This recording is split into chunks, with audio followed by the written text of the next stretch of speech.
खरं तर मागील काही वर्षांपासून आणि आत्ताच मागच्या महिन्यात जर आपण पाहिलं तर नीट पेपर फुटलेला आहे।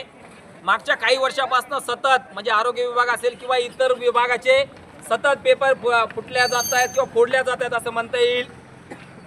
यामुळे इथे ज्या काही महत्त्वाकांक्षा घेऊन विद्यार्थी तरुण आपला करिअर करण्याचा विचार करतात, आपलं आयुष्य सुखी करण्याचा प्रयत्न करतात, पण त्यांच्या स्वप्नांना कुठेतरी मारण्याचं काम इथले व्यवस्था असेल किंवा या व्यवस्थेमधील काही मंत्री असतील, काही अधिकारी असतील, काही कर्मचारी असतील, हे त्यांच्या स्वप्नांना मारण्याचं काम करत आहेत।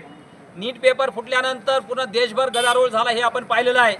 तरी सुद्धा केंद्रीय शिक्षण मंत्री यांना लाज वाटत नाही, ते नैतिक जबाबदारी म्हणून त्यांचा राजीनामा देत नाहीत।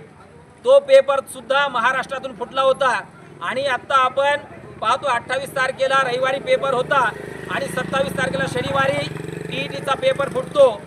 म्हणजे महाराष्ट्रामधून जो पुरोगामी महाराष्ट्र आपण मनवला जात होता किंवा पुरोगामी महाराष्ट्र म्हणत होतो, त्या महाराष्ट्रामध्ये आजची जी परिस्थिती आपण सामाजिक, राजकीय आणि शैक्षणिक परिस्थिती जर पाहिली तर ही सगळी परिस्थिती म्हणजे आपल्याला पूर्ण मागे घेऊन जाणारी आपल्याला दिसून येते। या परिस्थितीमध्ये म्हणजे इथले जे तरुण आहेत, विद्यार्थी आहेत, आपलं स्वप्न पूर्ण करण्याचा प्रयत्न करत असताना नीटचा पेपर फोडला, टीईटीचा पेपर फोडला आणि असे कितीतरी पेपर फोडत आहेत। याला जबाबदार असणारे शिक्षण मंत्री, राज्याचे शिक्षण मंत्री दादा भुसे आणि केंद्राचे शिक्षण मंत्री धर्मेंद्र प्रधान यांनी ताबडतोब राजीनामा दिला पाहिजे। यासाठी आम्ही हे आंदोलन करतोय। विशेष करून टीईटी पेपर फुटल्यानंतर आम्ही DYFI democratic youth federation of इंडियाकडनं आज राज्यभर वेगवेगळ्या जिल्ह्यामध्ये, वेगवेगळ्या तालुक्यामध्ये याच्या विरोधात आंदोलन करतोय आणि दादा भुसे यांचा राजीनाम्याची मागणी करतोय। याशिवाय आमच्या इतर 4-5 मागण्या आहेत।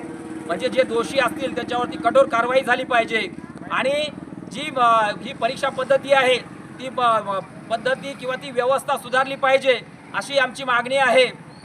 अशा गोष्टी परत घडू नयेत याच्यासाठी काही उपाययोजना आपण केल्या पाहिजे अशाही मागण्या आम्ही शासनाकडे करत आहोत।